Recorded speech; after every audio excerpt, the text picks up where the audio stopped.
तन्नाभवतु तद्वक्तारमवतु अवतु माम् अवतु वक्तारम्। ॐ शान्तिः शान्तिः शान्तिः। ओम हमारे लिए सूर्य देवता कल्याणकारी हो, वरुण कल्याणकारी हो, आर्यमा कल्याणकारी हो, इंद्र और बृहस्पति भी कल्याणकारी हो, विष्णु कल्याणकारी हो, उस ब्रह्म को नमस्कार हो। हे वायु, तुम्हारे लिए नमस्कार हो, क्योंकि तुम प्रत्यक्ष ब्रह्म हो। मैं तुम्हें ही प्रत्यक्ष ब्रह्म कहूँगा, सत्य और ऋत के नाम से भी कहूँगा। वे मेरी रक्षा करें, आचार्य की भी रक्षा करें। Om shanti shanti shanti. This is the invocation of शांतिकार। Om let the sun be beneficent for us, let Varuna be beneficent for us, let Arya be beneficent for us, let Indra and Brahaspati be beneficent for us, let Vishnu be beneficent for us. Salutation to that Supreme, the Brahman. O air, salutations unto you, for you are the immediate Brahman, the Supreme. I shall call thee alone, the immediate Brahman. I shall also call thee as Rita and Satya, the law and the reality. Let them protect me, let them protect the Acharya, the teacher. Om Shanti Shanti Shanti। लेकिन सपना देखा जा सकता है। कोई आदमी यहीं सो जाए और सपना देख सकता है कहीं भी पहुंचने का। मन सपना देखने में बड़ा कुशल है। और ऐसा मत सोचना कि आप ही ऐसे सपने देखते हैं। जिनको आप बहुत बुद्धिमान कहते हैं वे भी इसी तरह के सपने देखते रहते हैं। साधु हैं, सन्यासी हैं, महात्मा हैं, वर्षों से खोज में लगे हैं, लेकिन कहीं इंच भर नहीं पहुंचते, यात्रा ही नहीं करते। वो जो वर्षों से खोज में लगे हैं वो सारी की सारी खोज वर्तुलाकार है। बुद्धि में ही वर्तुल बन जाता है, भंवर बन जाता है, उसी भंवर में घूमते रहते हैं। फिर उस भंवर में सब समा जाता है, वेद समा जाते हैं, उपनिषद समा जाते हैं, कुरान बाइबलें समा जाती हैं, उस भंवर में सब समा जाता है, लेकिन एक इंच भी गति नहीं होती। उपनिषद की हम चर्चा करेंगे, उपनिषद समझाने के लिए नहीं, उपनिषद बन जाने के लिए। यहां सुन के कुछ कंठस्थ हो जाए और आप भी बोलने लगे तो मैंने आपका नुकसान किया, मैं फिर आपका मित्र साबित न हुआ। यहां सुन के आप जो सुना है वो बोलने लग जाएं तो कोई मूल्य नहीं है। यहां सुन के आपको भी वो हो जाए, आप भी वो देख लें, वो आंख आपकी भी खुल जाए तो भी ऐसा समझे। एक कवि गीत गाता है किसी फूल के संबंध में। गीत में बड़ा माधुर्य हो सकता है, छंद हो सकता है, लय हो सकती है, संगीत हो सकता है। गीत की अपनी खूबी है, लेकिन गीत कितना ही गाए उस फूल को और कितना ही गुनगुनाए तो भी गीत गीत है, फूल नहीं। और लाखों गति और लाखों छंद तो भी गीत गीत है, फूल की सुगंध नहीं। और आप उसी गीत से तृप्त हो जाए तो आप भटक गए। उपनिषद गीत है किसी फूल का जिसे आपने देखा नहीं अभी। गीत गजब का है, गाने वाले ने देखा है, पर गीत से तृप्त मत हो जाना। गीत फूल नहीं है। ऐसा भी हो जाता है कि कभी कभी आप फूल के पास भी पहुंच जाते हैं। कभी कभी फूल की एक झलक भी मिल जाती है, अचानक, आकस्मिक। क्योंकि फूल कोई विजाती ही नहीं है, आपका स्वभाव है, आपके बिल्कुल निकट है, किनारे किनारे है। कभी कभी छू जाता है बिना आपके, बावजूद आपके। कभी कभी फूल एक झलक दे जाता है, कोई बिजली कौन जाती, किसी क्षण में आकस्मिक अनुभव में आ जाता है। कुछ और भी है इस जगत में, यही जगत सब कुछ नहीं है। इस पथरीले जगत के बीच कुछ और भी है जो पत्थर नहीं, फूल है, जीवंत, खिला हुआ, जैसे किसी स्वप्न में देखा हो या अंधेरी रात में चमकी हो बिजली और कुछ दिखा हो और फिर खो गया हो। ऐसा कभी कभी आपके जीवन में भी हो जाता है, कवियों के जीवन में अक्सर हो जाता है, चित्रकारों के जीवन में अक्सर हो जाता है। फूल की झलक बिल्कुल पास आ जाती है। फिर भी फूल कितने ही पास हो और कितनी ही झलक मिल गई हो, पास होना भी दूर होना ही है। और कितने ही पास आ जाए फूल तो भी फासला तो बना ही रहता है। और मैं बिल्कुल हाथ से भी छू लूं फूल को तो भी पक्का नहीं है कि जो अनुभव मुझे होता है वो फूल का है, क्योंकि हाथ खबर लाने वाला है, और हाथ अगर बीच में गलत खबर दे दे तो कुछ भरोसा नहीं। और हाथ सही ही खबर देगा, इसको मानने का कोई कारण नहीं। फिर हाथ जो खबर देगा वो फूल के संबंध में कम और हाथ के संबंध में ज्यादा होती।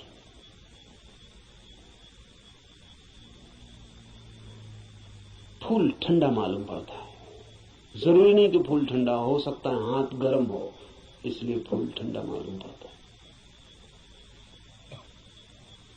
खबर हाथ के संबंध में, क्योंकि खबर जब भी किसी माध्यम से आती तो सापेक्ष होती है, पक्का नहीं हुआ जा सकता। पोपोफ का मैं एक संस्मरण पढ़ रहा था। पोपोफ एक साधिका थी और गहरी साधिका थी, और पियोत्र दिमित्रोविच ऑस्पेंस्की के पास साधना करती थी। एक दिन बैठी थी पास, एक सज्जन ने आके ऑस्पेंस्की से पूछा कि ईश्वर है या नहीं। तो ऑस्पेंस्की ने कहा कि ईश्वर नहीं। फिर ऑस्पेंस्की थोड़ी देर रुका और उसने कहा कि लेकिन मैं कोई गारंटी भी नहीं कर सकता,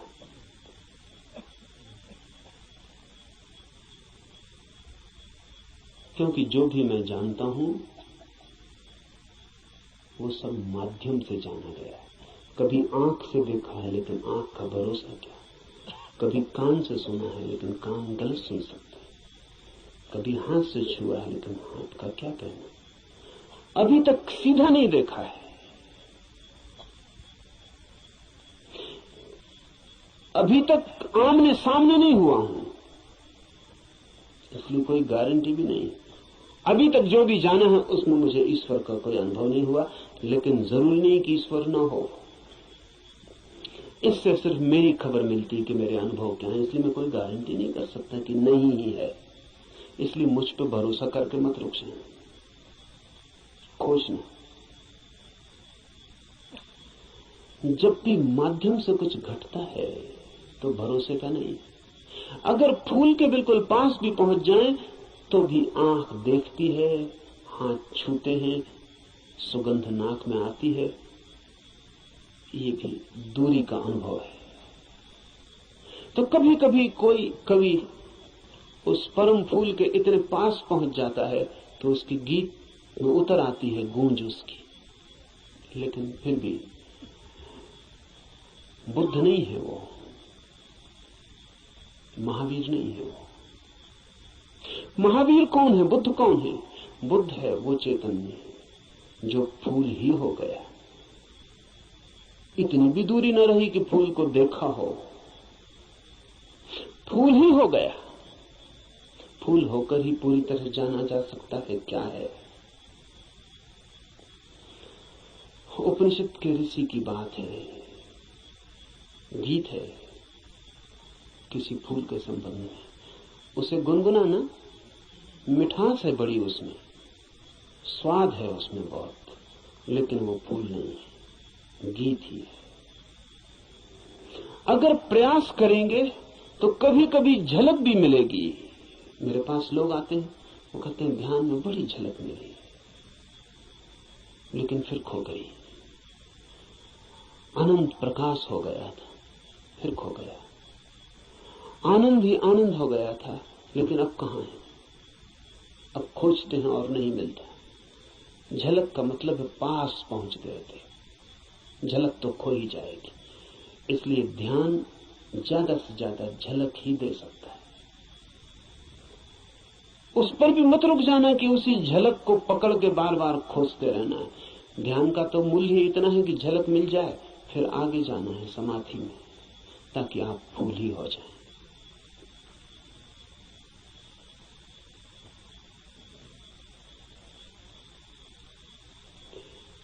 ध्यान में है झलक, समाधि में है हो जाना।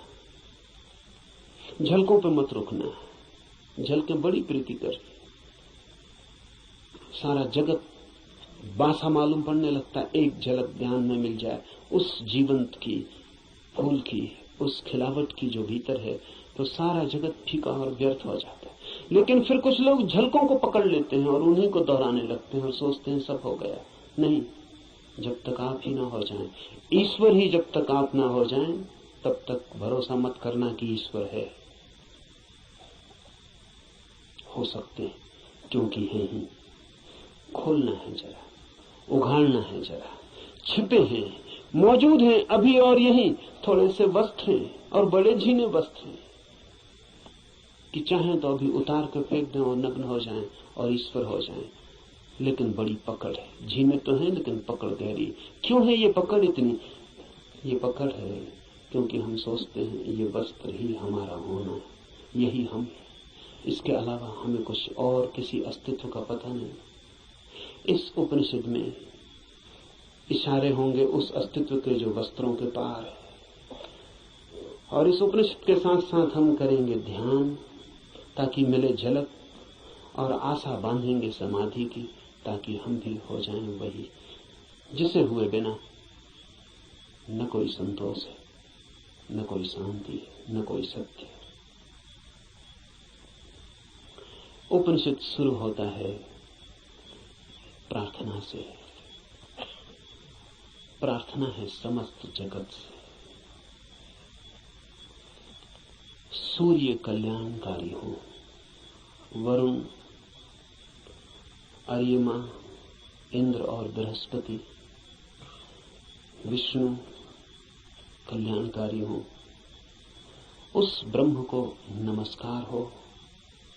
हे वायु, तुम्हारे लिए नमस्कार, क्योंकि तुम प्रत्यक्ष ब्रह्म हो। मैं तुम्हें ही प्रत्यक्ष ब्रह्म कहूंगा। सत्य और ऋत वे सब मेरी रक्षा करें, आचार्य की भी। इस प्रार्थना से शुरू होता है। धर्म की यात्रा प्रार्थना से शुरू होगी ही। प्रार्थना का अर्थ है आस्था, आशा।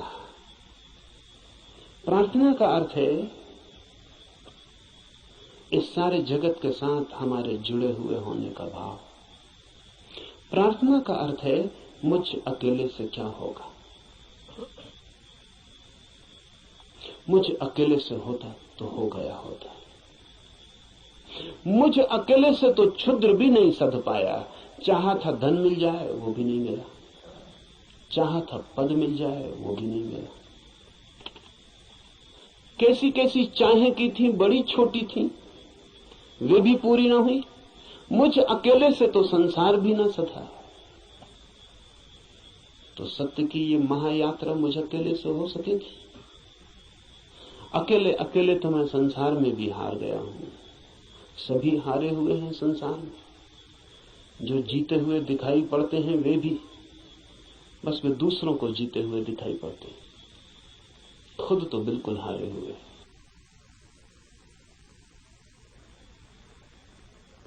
आप भी अपने को हारे हुए दिखाई पड़ते होंगे, औरों को तो आप भी जीते हुए दिखाई पड़ते हैं।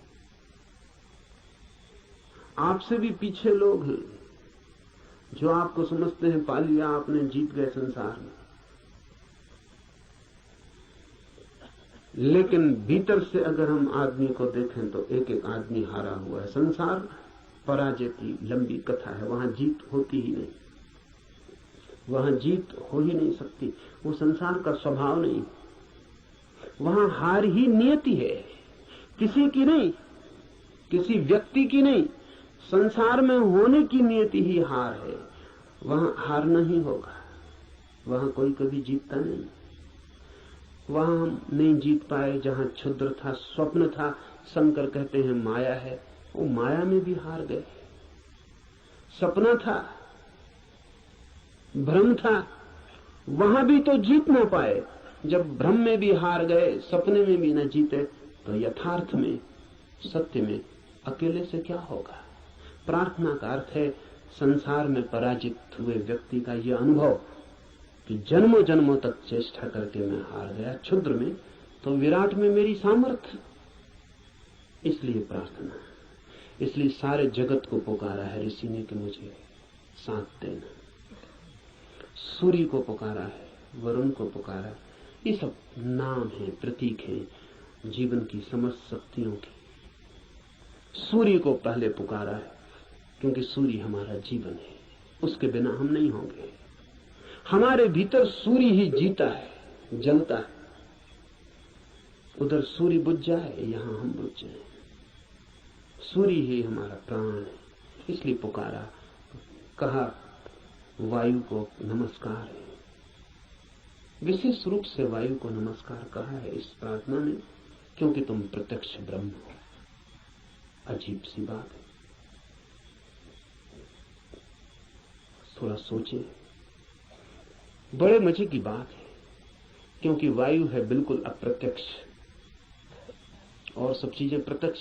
सूर्य को कहा होता प्रत्यक्ष ब्रह्म हो, जीते जागते जलते प्रखर, समझ में आता। सूर्य को नहीं कहा प्रत्यक्ष ब्रह्म, कहा वायु को जो बिल्कुल दिखाई पड़ती नहीं, बिल्कुल अप्रत्यक्ष। कहां है प्रत्यक्ष वायु? सिर्फ अनुमान है कि है, लगता है कि है, भासता है कि है, दिखाई तो पड़ती नहीं। आंख के सामने कहां है? प्रत्यक्ष का मतलब है आंख के सामने है। जो आंख के सामने वायु बिल्कुल नहीं है, पत्थर पहाड़ सब आंख के सामने, वायु नहीं। लेकिन ऋषि कहता है हे वायु नमस्कार तुम्हें, क्योंकि तुम प्रत्यक्ष ब्रह्म हो। इसलिए कहा कि वायु जैसे दिखाई नहीं पड़ती और है, और आंख को दिखाई नहीं पड़ती फिर भी आंख को छू रही है प्रतिपल। ऐसा ही परम सत्य है, दिखाई नहीं पड़ता, छू रहा है प्रतिपल। वायु दिखाई नहीं पड़ती क्योंकि हमारे पास देखने वाली आंख नहीं है। वायु तो यहां है, वायु के बिना तो हम भी नहीं हो सकते। वही तो हमारी श्वास में हमें संभाले, उसका ही आवागमन तो हमारा सारा जीवन है, जो इतने निकट है। श्वास है जो हमारी, वो भी दिखाई नहीं पड़ती क्योंकि हमारे पास आंखें बड़ी स्थूल है। तो हम जो बहुत मोटा मोटा है, स्थूल स्थूल है, वो देख लेते हैं। जो सूक्ष्म है वो हमें दिखाई नहीं पड़ता। वायु सूक्ष्मतम है, हमारे सामने मौजूद है, भीतर मौजूद है, बाहर मौजूद है, रोए रोए में मौजूद है और दिखाई नहीं पड़ती। इसलिए कहा कि तुम प्रत्यक्ष ब्रह्म हो, तुम ठीक ब्रह्म जैसी हो। वो भी यहां मौजूद है और दिखाई नहीं पड़ता, और रोए रोए में वही समाया है, रोआ रोआ वही है, और फिर भी उसका कोई पता नहीं चलता। इसलिए वायु को नमस्कार किया है कि हम वायु को तो जानते हैं, ब्रह्म को नहीं जानते। वायु से एक धागा जोड़ा है कि ब्रह्म भी ठीक वायु जैसा है। इसलिए मैं तुम्हें प्रत्यक्ष ब्रह्म कहूंगा। ऋषि कहता है वायु को सत्य और ऋत के नाम से भी कहूंगा, क्योंकि तुम ठीक उस जैसी हो जो है और जिसका हमें पता नहीं, जो हम स्वयं हैं और जिसका हमें पता नहीं, जो अभी और यहां सदा से मौजूद है और हमें उसका पता नहीं। लेकिन ये खोज पूरी हो सके अगर सब देवता रक्षा करें। देवता से अर्थ है सदा से जीवन की अनंत अनंत शक्तियां, और जीवन है एक विराट जाल अनंत शक्तियों का। आपका होना भी एक विराट जाल है अनंत शक्तियों का। मिलता है आप में सूर्य, मिलता है वरुण, मिलता है इंद्र, मिलती है वायु, मिलती है अग्नि, मिलती है पृथ्वी, सब कुछ मिलता है आकाश, सब आप में मिलते हैं। अगर एक व्यक्ति को हम पूरा का पूरा जान लें तो हमने बीज रूप में समस्त अस्तित्व को जान लिया। सब कुछ उसमें है, सबका दान उसमें है, सब मिलकर ही उसका अस्तित्व है। इन सबकी सहायता की प्रार्थना है, लेकिन क्या सूर्य सहायता करेगा?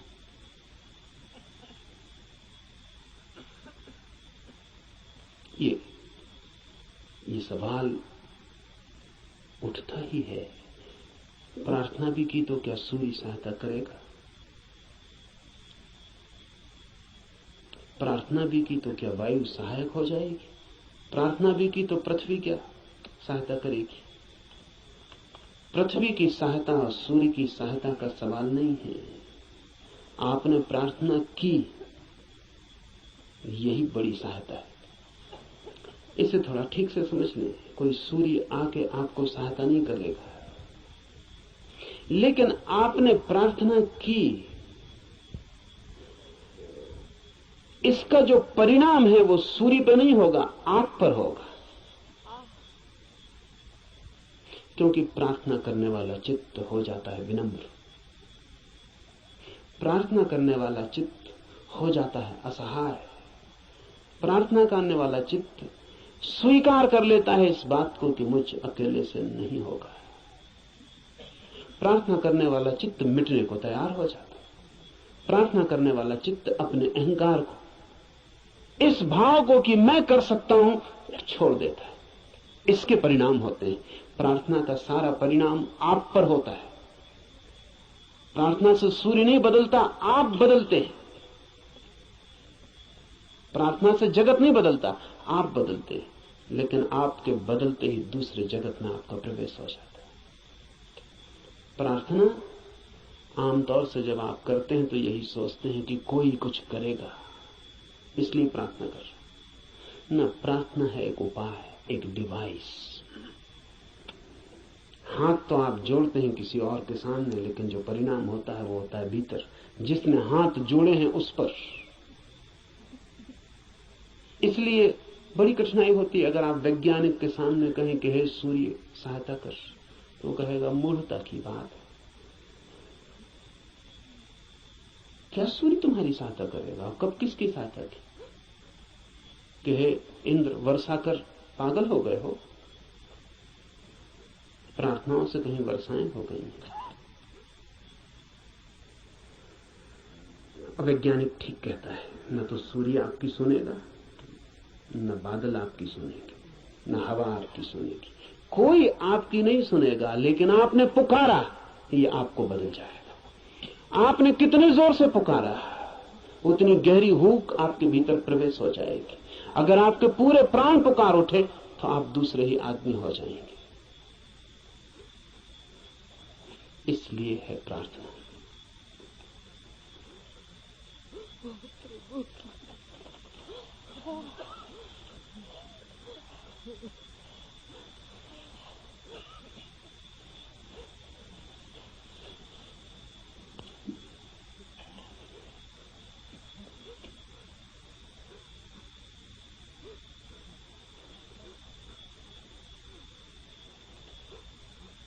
Jean-Paul Sartre has named his autobiography Words.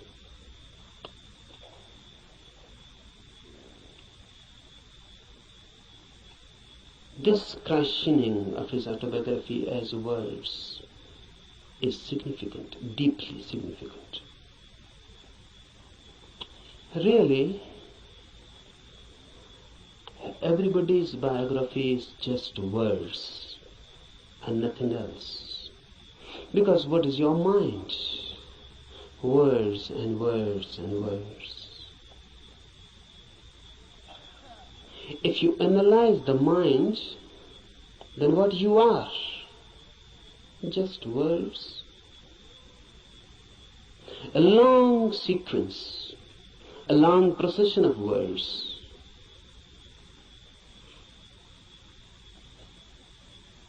This is everybody's autobiography. But if you are nothing but words, then you are not. Then you are yet unborn. Then you are yet to exist authentically. Because words are just words, sounds. They mean something, but basically they are meaningless. The meaning is given to them. And mind is just a mechanism, a natural computer.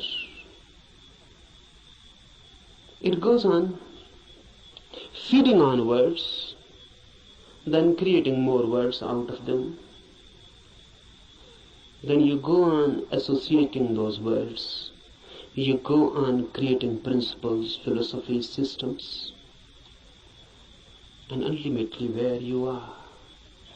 Truth is not a byproduct of a long process of words. Truth is not a word at all. Truth is out of words. Truth is beyond words, or below words.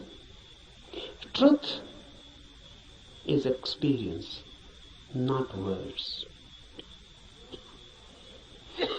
Old Lao Tse has said, the truth cannot be said. Because when you say something, language has to be used. Words have to be used. And truth is not a word. So when you say it, you miss it. The moment you say it, you have missed it. It cannot be said. It can only be experienced.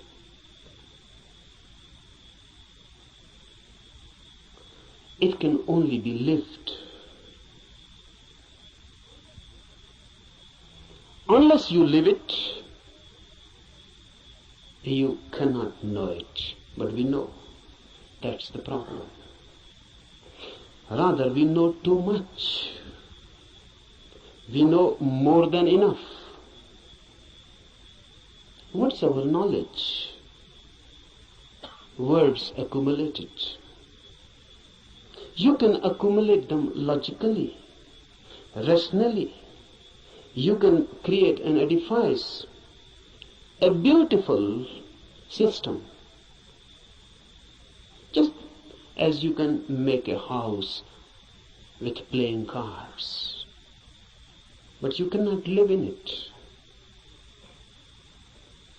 It is house just as a name. You cannot live in it. Out of words you can create a palace, a system, a philosophy, but you cannot live in it. Philosophers create beautiful systems, but they always live out of them. They cannot live in it. That is impossible. Nothing is wrong with them. The very system is such that it cannot be lived. One Immanuel Kant are some Hegel.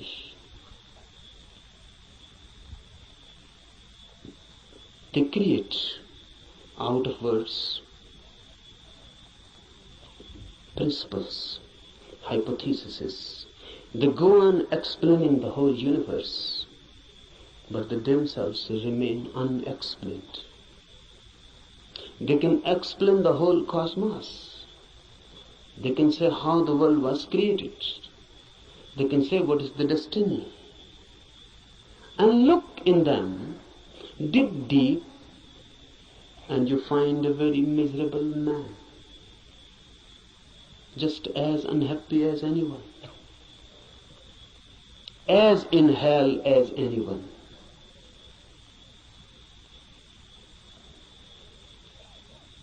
Don't believe in words. They are the greatest deception created by humanity. And word has become our world. We live in it, we eat it, we ride on it. The word beats in our hearts and the word circulates in our blood.